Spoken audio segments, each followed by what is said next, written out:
Have you ever looked at your bank balance, then looked at international tuition fees, and just closed the tab?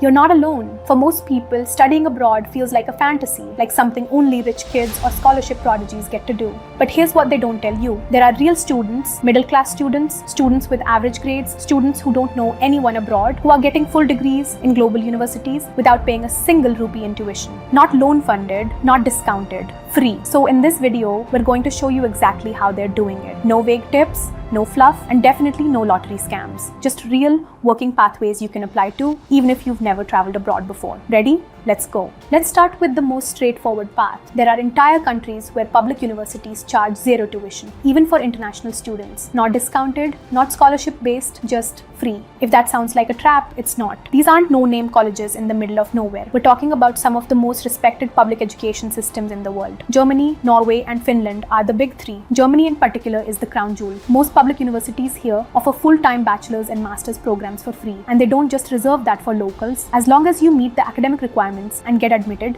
you pay nothing in tuition. In fact, the only major cost you'll face is a small semester contribution, usually under 40,000 rupees a year. That covers admin fees, a public transport pass, and student services. That's it. So, what's the catch? Well, these countries do expect you to cover your living expenses. In Germany, you'll need to show about 10 to 11 lakh rupees in a blocked account to get your student visa. That's not a payment, it just proves you won't go broke while you're studying. Also, English taught courses are mostly at the master's level. If you're looking at bachelor's programs, you'll either need solid German skills or be willing to learn. Oh, and one more thing, getting in isn't automatic. Public universities in Europe often have tough entry criteria, especially for competitive fields like computer science or engineering. They're offering free education, not easy admission. So yes, tuition-free public universities are real, but they require planning, paperwork, and patience. Still, if you are ready to play it smart, they're one of the most reliable ways to study abroad without touching your tuition fund. Okay, now let's talk about one of the most underrated and unknown free routes. Assistantships. Because here's the thing, if you're applying for a master's or PhD abroad, especially in countries like the US, Canada,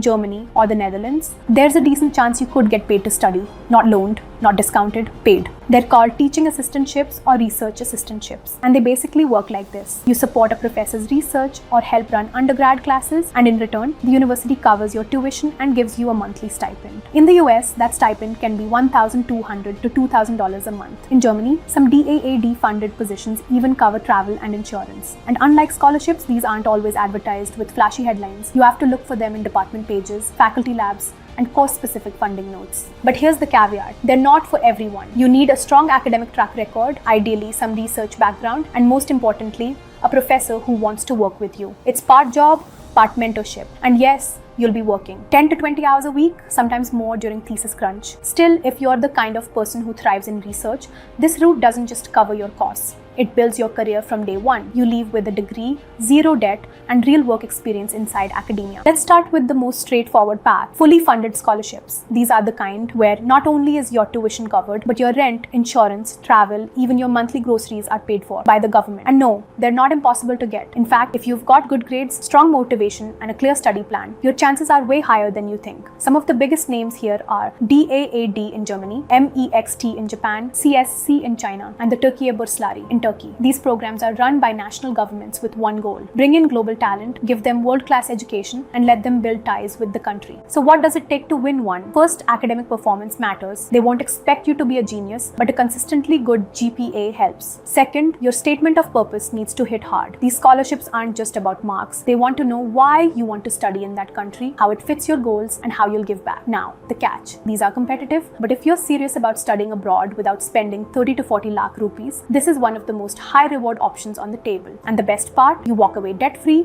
degree in hand, and fully networked into a global alumni system. That's a win. Now here's where things get interesting, because not every student studying abroad for free won a government-funded scholarship or knew how to speak German. Some of them simply applied smartly to the right university at the right time with the right profile. See, what a lot of people don't realize is that some of the world's best universities quietly offer their own full scholarships, not just partial discounts or token awards, actual full tuition waivers, and in some cases, complete complete cost of living coverage too. Yale does it. UBC does it. Oxford's Clarendon Fund, one of the most generous out there. Even public universities in Canada like University of Toronto or Montreal offer internal waivers if your grades and statements are strong enough. But here's the catch. These aren't casual applications. You're not just submitting your resume and waiting. You need to be in the top 1 to 5% of applicants. The ones they'll fight over, not just admit. That means your grades, your essays, your recommendations, everything has to be surgically precise. Alright, now let's talk about the options that almost nobody tells you about. These are the niche, often overlooked routes, but for the right student, they can be life-changing. Like Berea College in Kentucky. It's one of the only schools in the US that promises free tuition to every single admitted student, including internationals. But there's a catch. Only accepts about 30 to 40 international students a year. The odds are low, but if you're picked, you basically get a US degree for free. Then there's the University of the People, an accredited online university that offers tuition-free degrees. Now, it's not Harvard, but it is legit, globally recognized, and backed by foundations like the Gates Foundation and the UN. And outside the US, you've got programs like the Mastercard Foundation, Scholars, which fund talented students from disadvantaged backgrounds to study in top African or even international universities. Or the UWC movement, which gives high school students full scholarships to attend pre-university colleges across the world. Also remember those tuition-free public programs in Europe. Some of them exist only in the local language, like Czech, Polish, or Slovak. If you're willing to learn the language, your education can be free from day one to graduation. The catch with all of these, they're very specific. They may ask for refugee starters, certain income backgrounds, or just be wildly competitive for the tiny number of seats they offer. But they exist. And they prove that if you dig deep enough, there's almost always a way. So what's the takeaway here? Studying abroad for free isn't some fairy tale you tell yourself when the money doesn't add up. It's real, it exists, but it comes with a map and fine print. But if you're the kind of person who's not just asking, is this possible? And instead asking, how do I make it happen? Then you've already beaten half the system. This video was just a blueprint. The hard part, building your own version of it, starts now. And if you want help choosing the right country, course, and strategy that gets you there, comment why you want to study abroad and I'll DM you a free one-on-one session. And hey, don't forget to hit the like and subscribe button for more such useful videos like this. See you in the next one.